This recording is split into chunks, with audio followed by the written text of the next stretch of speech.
Hi everyone, Anthony Morganti here. Well, I'm a few days late to the party. Last week, Topaz Labs officially released Photo AI. In the past, I have done some videos on the pre-release version of Photo AI. This is my first video on the official release of Photo AI.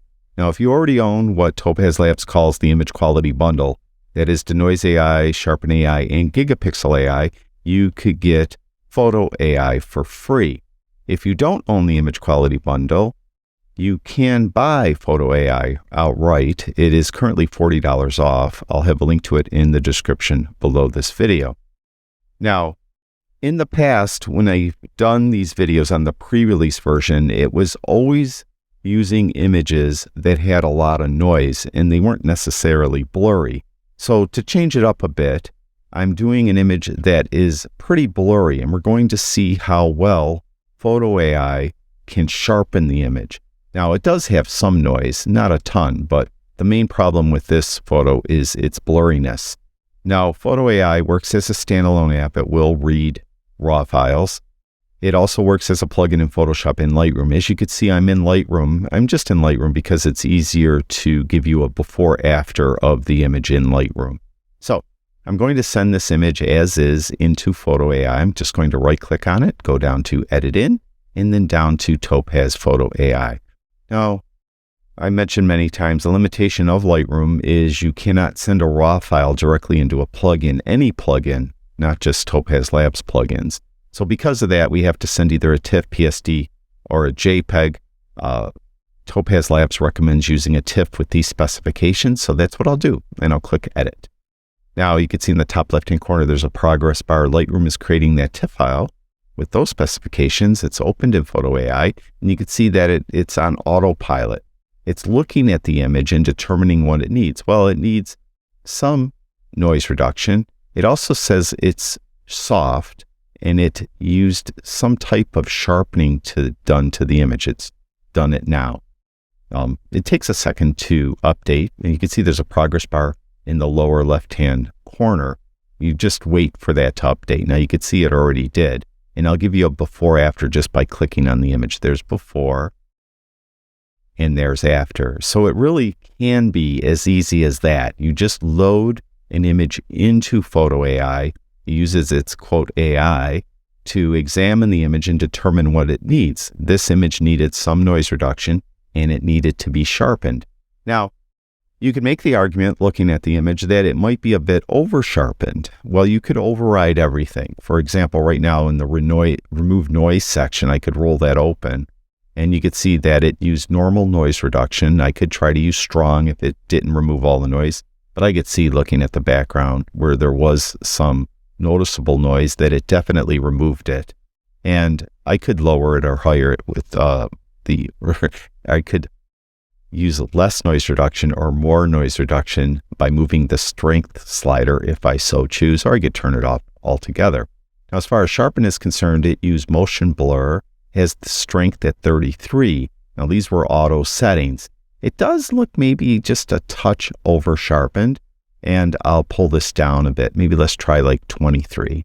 And you, again, have to wait for it to render. You can see in the lower left-hand corner, there's that progress bar. That looks pretty good to me.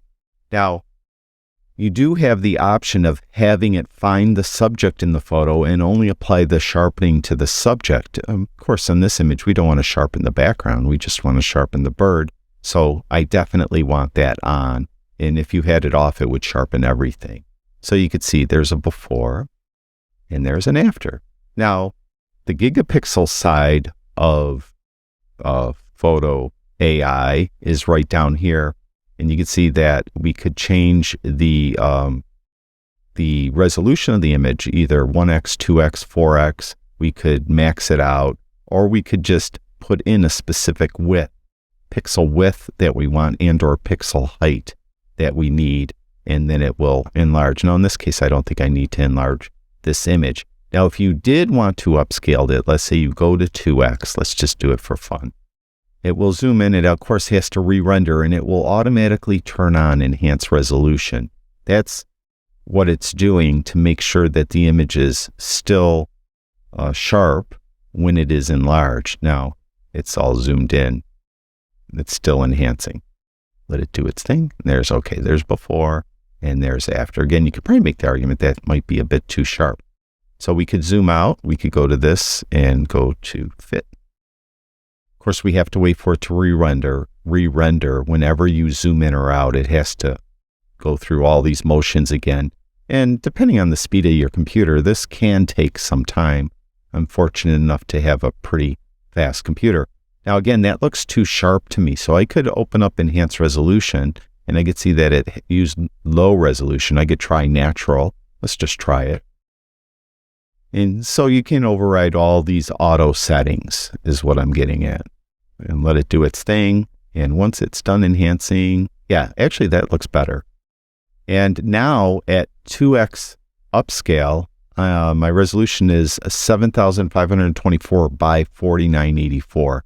So, that's pretty good. Now I mentioned I don't want to upscale this, so I'm going to go back to 1x. Again, I have to let it re-render.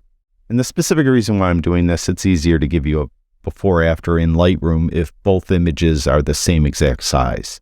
So there we are. There's our image. I think that looks pretty good. We're going to save to Adobe Lightroom by clicking on that button in the right-hand corner. And you notice that box that popped up for a second there, it said Q, and it only had one image. That's because you can do bulk editing in Photo AI. Just send more than one image at the same time into it from Lightroom or Photoshop or as a standalone app, and you'll have all the images in a queue, and you could work on them together or individually and, save a lot of time that way.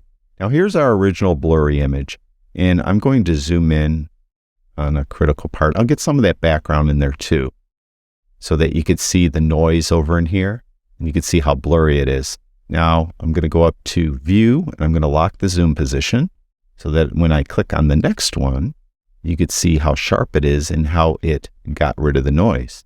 So there is the before, and there is the after. One more time. There's before, and there's after. So there is the official release of Topaz Photo AI. Again, in the description below this video, I'll have a link to their website. If you already own the image quality bundle, you could get it for free. You just probably have to log in on their website, and then it will be in your downloads. So you can get it for free. Also, if you don't own the image quality bundle, I highly recommend it. It's 3 of the best plugins there are available. And they work as standalone apps too. I probably shouldn't call them plugins. But there's, you could buy the image quality bundle, all 3 apps together. That is Denoise AI, Sharpen AI, and Gigapixel AI. And of course, when you do that, you get Photo AI as well. Or you can just buy Photo AI outright if you so choose. Again, it's on sale, I think, until the beginning of October, and it's $40 off. That's it. Thank you, everyone who watches my videos. I really do appreciate it. Talk to you guys soon.